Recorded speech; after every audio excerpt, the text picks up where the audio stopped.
Qaul, kitab yang memuat tentang hadis.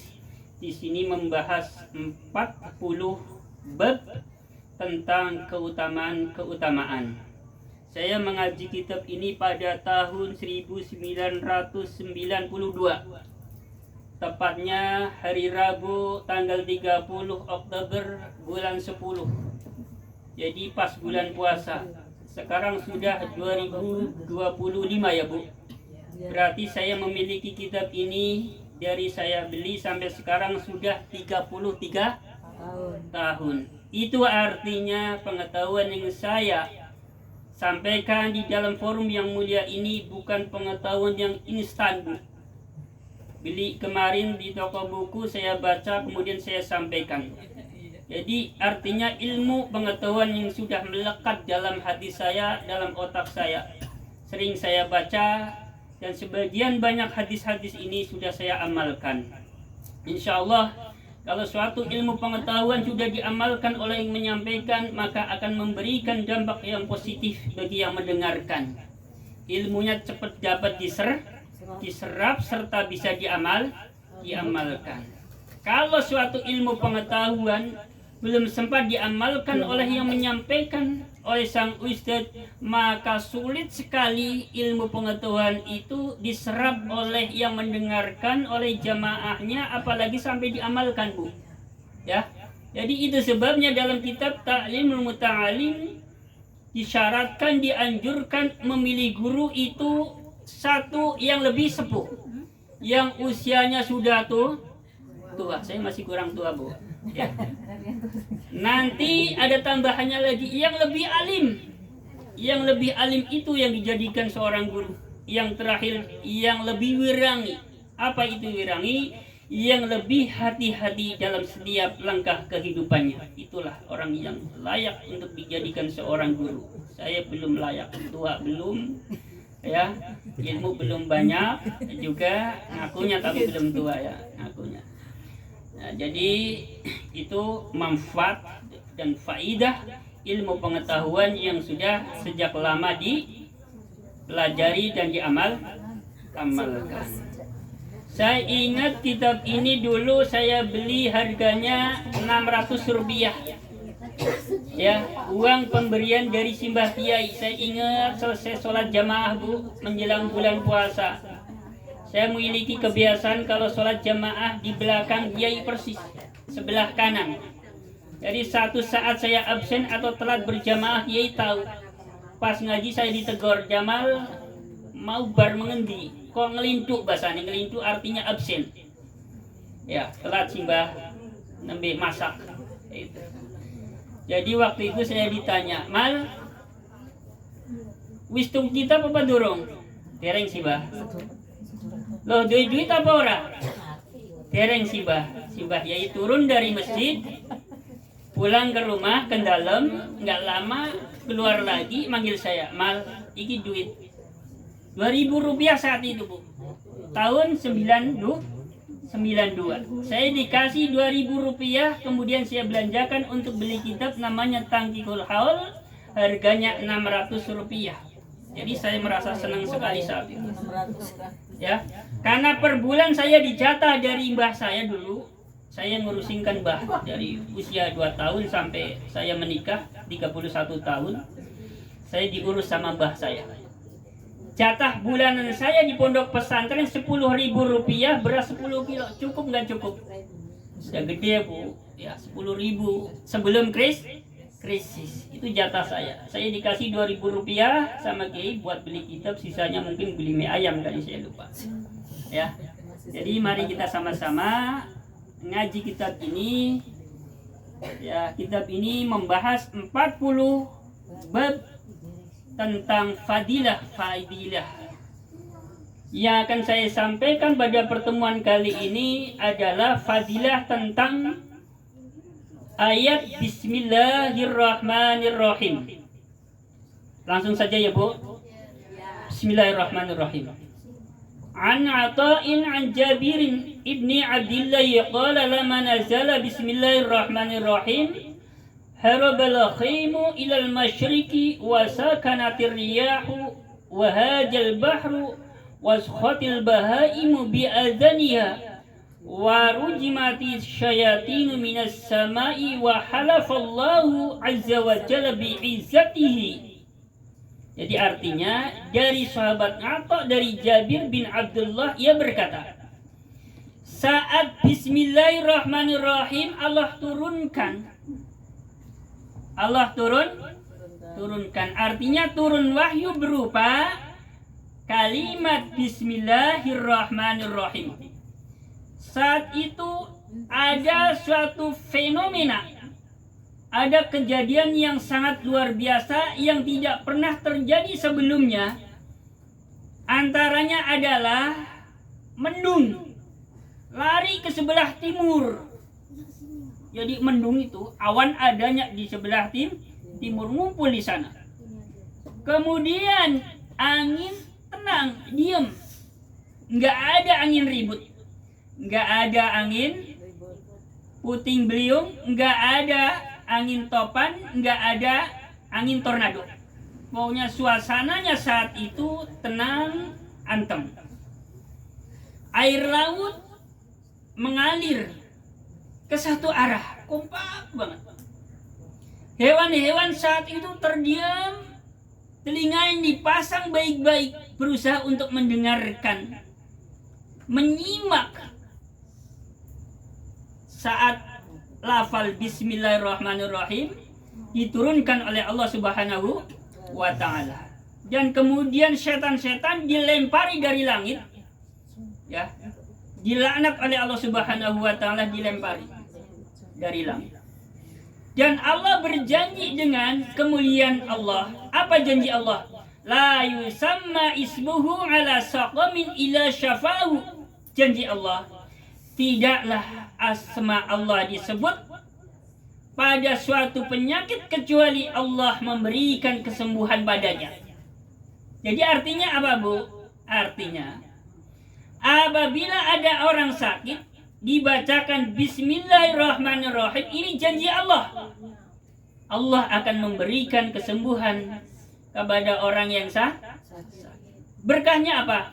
Berkahnya asma Allah. Jadilah dalam lafal bismillahirrahmanirrahim ini, Bu, ada 3 asma Allah. Yang pertama lafal Allah, yang kedua lafal Ar-Rahman, yang ketiga lafal Ar-Rahim. Jadi ada 3 asma Allah dalam kalimat bismillahirrahmanirrahim. Maka ketika lafal bismillahirrahmanirrahim disebutkan, dibacakan pada orang yang sakit, janji Allah, Allah akan memberikan kesembuhan kepadanya. Ya.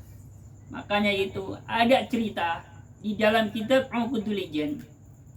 Ada seorang ulama besar dulu yang sakit. Ulama besar, soleh, sakit. Masyarakat cemas karena beliau ulama besar, menjadi panutan umat. Maka masyarakat berlomba-lomba mendatangkan seorang tabib. 1, 2, 3, terus didatangkan tabib untuk mengobati sang ulama. Tidak ada satupun tabib yang bisa menyembuhkan sakitnya seorang ulama tadi. Akhirnya sang ulama tersebut pasrah, berserah diri kepada Allah Subhanahu wa ta'ala, sembari banyak-banyak berzikir kepada Allah Subhanahu wa ta'ala.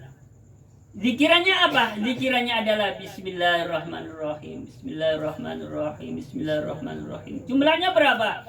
Jumlahnya tak terhitung. Berbulan-bulan, bahkan saat itu sampai bertahun-tahun sakitnya beliau. Alhamdulillah, dengan berkahnya bismillahirrahmanirrahim, Allah memberikan kesembuhan kepada sang ulama. Ini janjinya Allah akan memberikan kesembuhan pada orang yang sakit apabila asma Allah di sini bismillahirrahmanirrahim dibacakan. Makanya zaman dulu saya diajari sama mbah saya, kalau ke perang itu kena pisau, Bu, kena golok, kena arit, baca bismillah tambah teko loro lunga, diolesi lempung, Pak, lempung, ya, tanah liat. Supaya apa? Supaya darahnya nggak ngalir, sembuh. Nggak ada zaman dulu itu pergi ke puskesmas, ke dokter, nggak ada ya Bu. Ya mungkin yang seusia saya ngalamin ya Bu. Tapi dengan penuh keyakinan, mantep, alhamdulillah sembuh. Berkahnya apa? Bismillahirrahmanirrahim yang disertai dengan keyakinan. Lanjut. Wala yusamma ismuhu ala syai'in ila baraka fihi.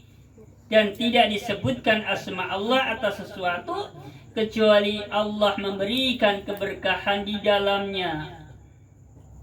Jadi kita tadi di sini sama-sama membaca Bismillahirrahmanirrahim. Semoga majelis talim ini penuh dengan keberkahan, satu sama lain tidak ada yang saling istilahnya menggunjing, satu sama lain sama-sama akur, rukun, bertetangga, berteman, bersosialisasi. Berkahnya apa? Berkahnya majelis zikir, berkahnya bacaan Bismillahirrahmanirrahim. Ini ada cerita lagi Bu. Saya ambil dari kitab yang sama, namanya kitab Uqudul Ijen. Jadi ceritanya dulu ada seorang wanita solihah. Ada seorang wanita solihah.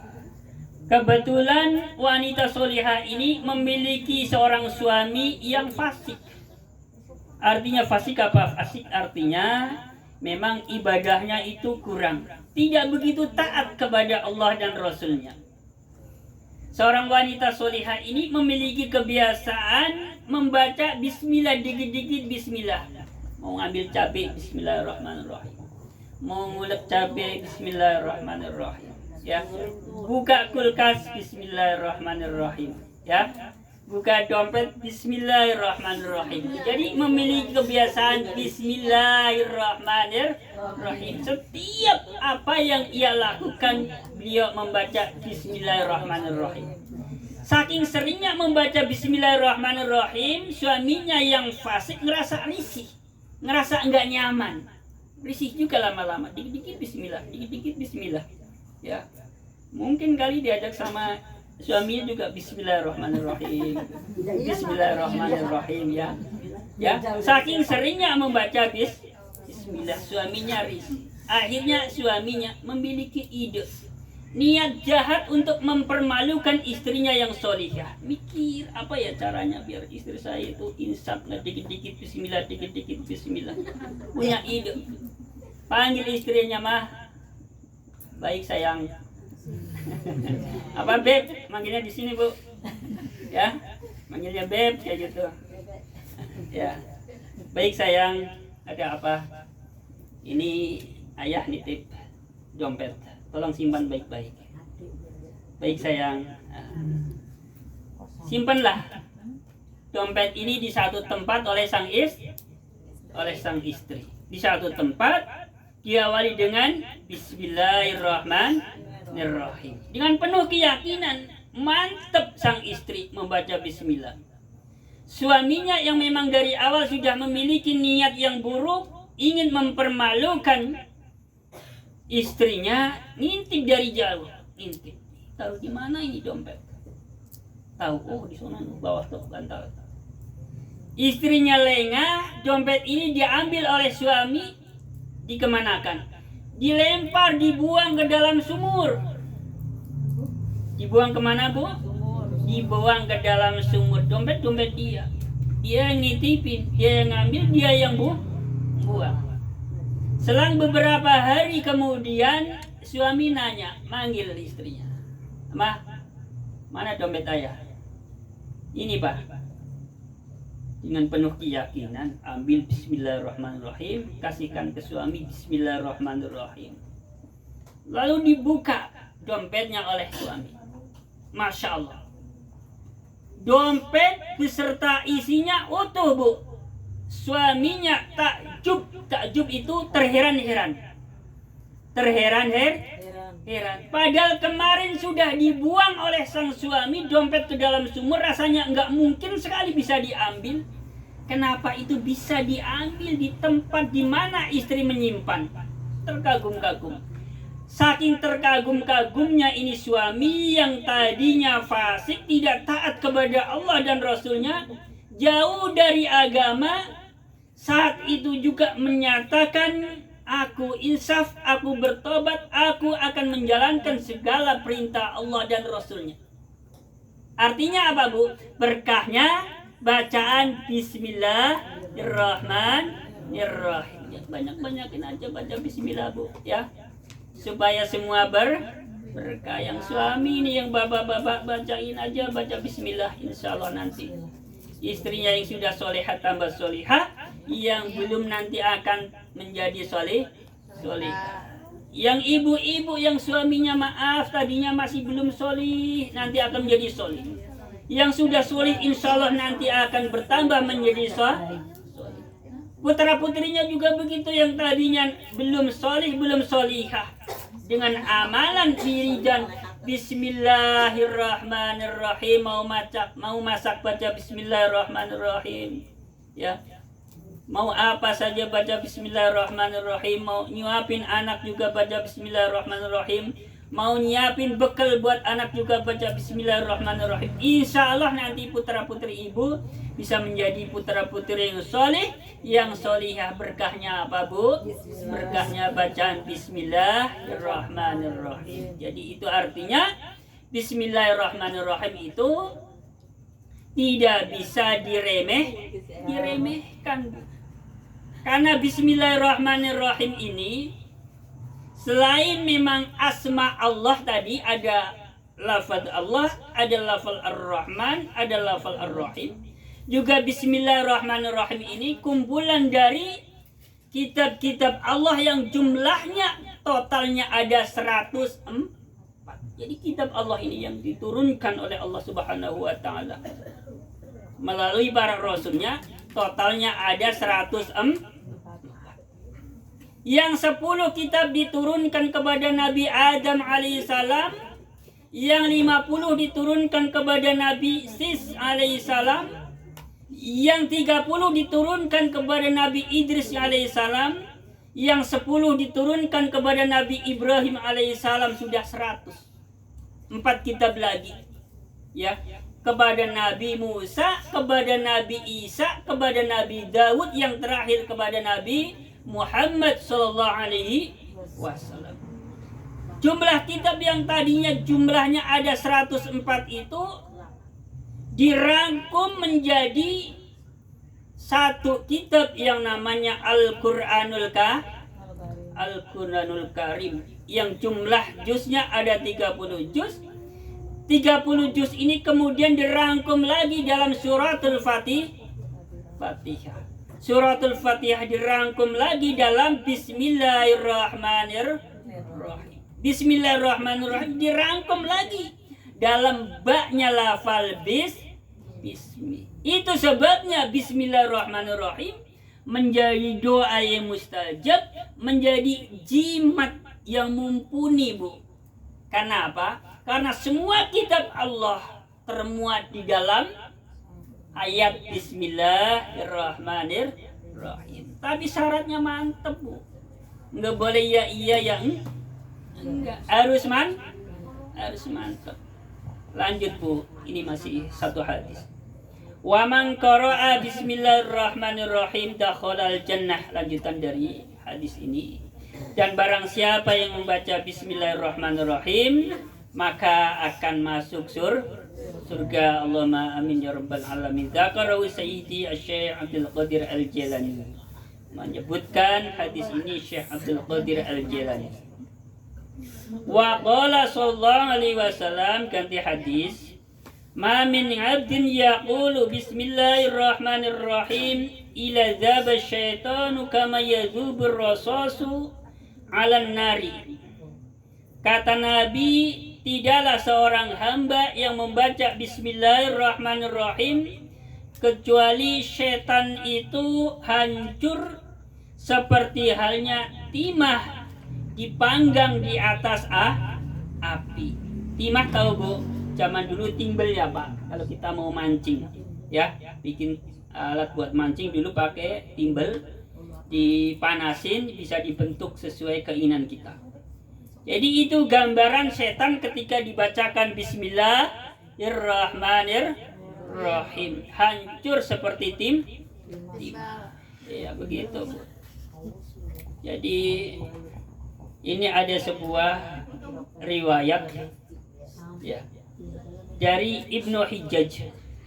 Kata beliau, setan itu pernah berkata kepada beliau, li syaitani dakhaltu fika wa ana mithlul jazuri wa ana al-ana mithlul usfuri. Kata setan kepada Ibnul Hijjaj, dulu ketika aku baru datang bertemu denganmu, aku gemuk, gede tinggi, tapi sekarang aku berubah menjadi kurus. Kata setan kepada Ibnul Hijjaj. Kemudian setan itu bertanya, apa yang kamu baca? Kenapa aku bisa menjadi kurus kering ketika mendatangimu? Padahal dulu aku gemuk, badanku seger. Maka kata Ibnul Hijjaj, karena aku sering berzikir mengingat Allah Subhanahu wa Ta'ala. Jadi dengan kata lain, dengan kita memperbanyak berzikir mengingat Allah Subhanahu wa Ta'ala, maka setan akan hancur, setan akan kurus, setan tidak akan berdaya menggoda kita. Lalu muncul pertanyaan, bagaimana ada orang sholat iya, puasa iya, ngaji iya, kok masih tergoda juga dengan setan? Jadi begini, Bu, saya kasih tahu. Ketika kita ambil air wudhu, Bu, jadi ada dua kemungkinan.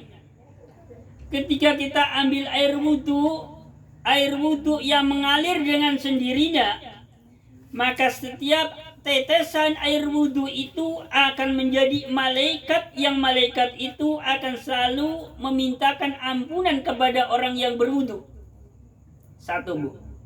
Yang kedua, ketika kita ambil air wudhu, lalu anggota wudhu kita dibasuh, maka air wudhu yang diusap dengan pakaian kita itu nanti akan menjadi setan. Jadi hati-hati, Bu, kalau wudhu, Bu, jangan dilap, karena itu akan menjadi setan. Jadi setan pertumbuhannya itu gampang sekali, Bu. Ya, bukan masalah beranak pinak, tapi dari sesuatu pun bisa menjadi berkembang, bisa menjadi setan. Jadi ini barangkali, Bu, yang saya sampaikan terkait masalah keutamaan dari bacaan Bismillahirrahmanirrahim.